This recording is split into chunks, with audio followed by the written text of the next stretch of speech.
નમસ્કાર વિદ્યાર્થી મિત્રો, આપ સર્વે વિદ્યાર્થી મિત્રોનું સહૃદય હાર્દિક સ્વાગત છે આપણી મનપસંદ યુટ્યુબ ચેનલ એવી બેસ્ટ ઇન એજ્યુકેશનની અંદર મિત્રો.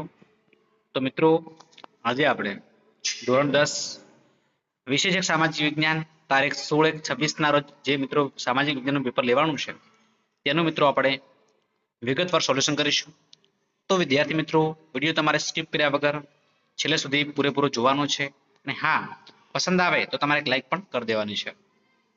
તો વિભાગ નંબર એ છે જોડકા જોડું. લોથલ છે તો મિત્રો અમદાવાદની અંદર આવેલું છે. કાર્બેટ છે તો ઉત્તરાખંડની અંદર. ઝરીકામ છે તો સુરતની અંદર. એલ્યુમિનિયમ છે તો મિત્રો બોક્સાઇટ. ઉર્જાનો મુખ્ય સ્ત્રોત છે સૂર્ય. બરાબર. જોડકા પછી મિત્રો ખરા ખોટા છે. વલ્લભી બૌદ્ધ ધર્મના મહાયાન પંથનું કેન્દ્ર હતું. વિધાન કેવું સાચું છે? નંબર 7 છે લોથલ અમદાવાદ જિલ્લાના ધંધુકા તાલુકામાં આવેલું છે. વિધાન ખોટું છે. નંબર 8 છે મોટર વ્હીકલ એક્ટની કલમ નંબર 194 મુજબ સીટ બેલ્ટ પહેર્યા વગર મોટર કાર ચલાવવા કે તેમાં મુસાફરી કરવા માટે દંડ થઈ શકે છે. વિધાન કેવું સાચું છે?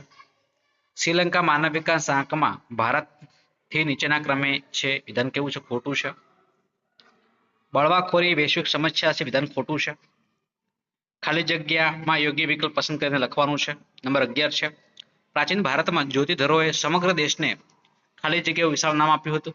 તો ભારત વર્ષ. નંબર 12 છે ઈસવીસન ખાલી જગ્યામાં વન્યજીવોને લગતો કાયદો અમલમાં આવ્યો છે. ઈસવીસન 1972માં. પૃથ્વીના ખાલી જગ્યા ટકા ભાગ પાણી છે. 71% ભાગ છે. 75% ઓપ્શન હતો પણ સાચો કહી શકાય, પણ 71% જ છે. નંબર 14 છે સ્વતંત્રતા પછી ભારતમાં સ્પષ્ટ વાવેતર ક્ષેત્રના લગભગ ખાલી જગ્યા ભાગમાં સિંચાઈ થાય છે. 38%. નંબર 15 છે રેલ માર્ગમાં વિશ્વમાં ભારતનું સ્થાન ખાલી જગ્યા છે તો બીજું છે. સાચો વિકલ્પ પસંદ કરીને લખવાનો છે. અમને ચારે દિશાઓમાંથી સારા અને શુભ વિચારો પ્રાપ્ત થાવ આ સંદેશ ખાલી જગ્યામાં આપ્યો છે તો ઋગ્વેદ છે. નંબર 17 છે 1 કિલો ઘઉંનું ઉત્પાદન કરવા માટે લગભગ ખાલી જગ્યા લીટર પાણીની આવશ્યકતા રહે છે. ઓપ્શન નંબર સી છે 1500 છે. નંબર 18 છે પુષ્ટિએ જળનો મુખ્ય સ્ત્રોત કયો છે? તો ઓપ્શન નંબર સી નદીઓ છે. નંબર 19 છે વિકાસશીલ દેશોમાં કયા ક્ષેત્રનું પ્રભુત્વ હોય છે? ઓપ્શન નંબર બી પ્રાથમિક ક્ષેત્રનું. નંબર 20 છે ભારે વાહન ચલાવવું એ લાયસન્સ કેટલા વર્ષની ઉંમર એ પૂર્ણ થયા બાદ મળી શકે છે? તો ઓપ્શન નંબર સી 21 વર્ષની ઉંમરે. નીચેના પ્રશ્નને એક વાક્યમાં ઉત્તર આપવાનો છે. નંબર 21 છે ગુજરાતનું સૌથી મોટું બંદર કયું છે? તો કંડલા છે. નંબર 22 છે ભારતનું ઓટોમેટિક લોક ગેટ ધરાવતું બંદર કયું છે?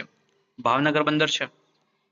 નંબર 23 છે એક માળી પોતાનો શોખ માટે ફૂલ છોડ ઉછેરે છે તો તે કઈ પ્રવૃત્તિ ગણાય? તો બિન આર્થિક પ્રવૃત્તિ ગણાય. નંબર 24 છે પ્રાથમિક ક્ષેત્રમાં કઈ કઈ સેવાઓનો સમાવેશ થાય છે? ખેતી છે, પશુપાલન છે, મત્સ્ય ઉદ્યોગ છે, મરઘા બતકા ઉછેર છે, વન સંવર્ધન છે, વન્ય પદાર્થનું એકત્રીકરણ છે, વગેરે વગેરે વગેરે. ત્યાર મિત્રો વિભાગ બી છે. તો વિભાગ બી માં નીચેનામાંથી 13 પ્રશ્નોમાંથી કોઈ પણ 9 પ્રશ્ન ટૂંકમાં ઉત્તર આપવાના છે. દરેકના 2 ગુણ હોય છે. 18 ગુણનો વિભાગ છે. નંબર 25 છે આર્યો પ્રકૃતિ પ્રેમી હતા એમ સાથે કહી શકાય. ચેપ્ટર નંબર 1 માં જોવા મળશે. નંબર 26 છે દ્રવિડ પ્રજા વિશે ટૂંકમાં માહિતી આપો. ચેપ્ટર નંબર 1 માં જોવા મળશે. નંબર 27 છે સંગીત મકરંદનો પરિચય આપો. ચેપ્ટર નંબર 2 માં જોવા મળશે. નંબર 28 છે મેરાયો નૃત્ય વિશે માહિતી આપો. ચેપ્ટર નંબર 2 માં જોવા મળશે. નંબર 29 છે પ્રાચીન સમયથી ભારતની તીર્થભૂમિ રહ્યું છે વિધાન સમજાવો. ચેપ્ટર નંબર 6 માં જોવા મળશે. નંબર 30 છે ઇલોરાના કૈલાસ મંદિરને નો ટૂંકમાં પરિચય આપો. ચેપ્ટર નંબર 6 માં જોવા મળશે.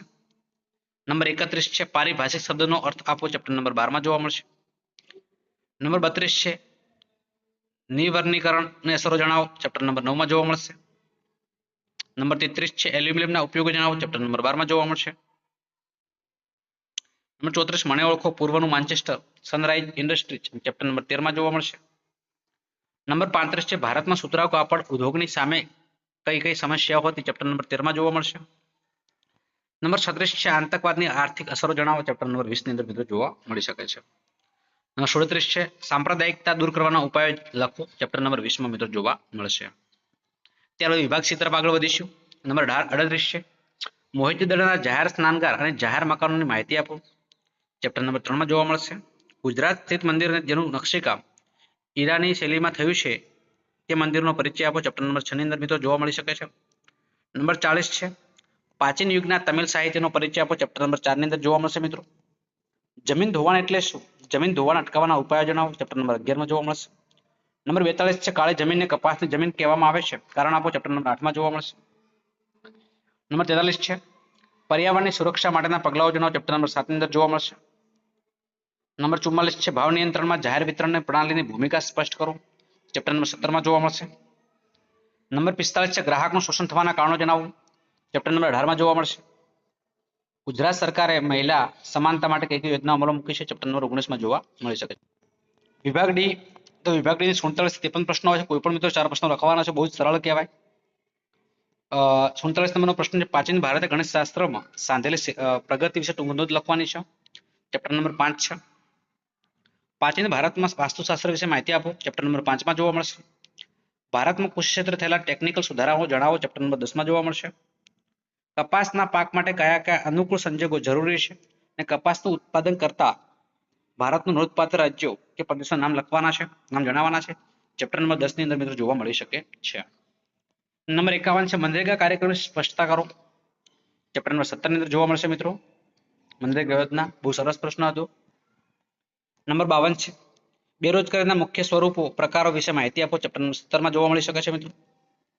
53 નંબરનો પ્રશ્ન છે ભારતમાં બાળ શ્રમિકોની માંગ વધુ હોવાના કારણે જણાવી તેને અટકાવવાના ઉપાય જણાવો.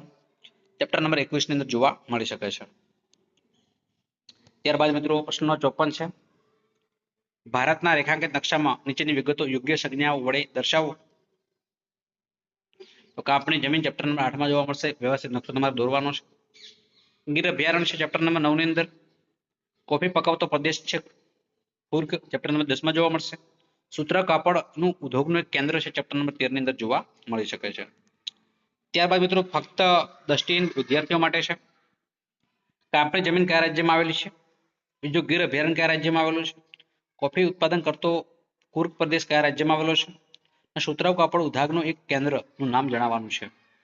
તો મિત્રો આ છે આપણું સામાજિક વિજ્ઞાનનું આજનું લેવાયેલું પેપર. વિદ્યાર્થી મિત્રો તમારે 80 માંથી કેટલા માર્ક્સ થાય છે એ જરા કોમેન્ટ બોક્સમાં ખાસ કોમેન્ટ કરવાની થાય છે. વિડીયો પસંદ આવ્યો હોય તો વિડીયોને અચૂક લાઈક કરો. ચેનલ ઉપર નવા હોય અને ચેનલને મિત્રો હજુ સુધી આપણે સબસ્ક્રાઇબ જો ના કરી હોય તો ચેનલને મિત્રો અચૂક સબસ્ક્રાઇબ કરી દેજો. બાજુમાં પેલા જે બેલ આઇકન છે એમને પણ મિત્રો આપણે પ્રેસ કરવાનું છે જેથી કરીને આવનારા વિડીયો નોટિફિકેશન આપ સૌ વિદ્યાર્થી મિત્રો ને મળતી રહે. તો મિત્રો ખાસ કરીને કોઈ પણ પ્રશ્નમાં તમને કન્ફ્યુઝન જેવું લાગતું હોય તો મિત્રો ખાસ તમારે કોમેન્ટ બોક્સમાં કોમેન્ટ કરવાની છે. બરાબર છે? જેથી કરીને અમે તમને સમજૂતી સ્પષ્ટ આપી શકીએ. તો મિત્રો ફરી મળીશું. ત્યાં સુધી આવજો.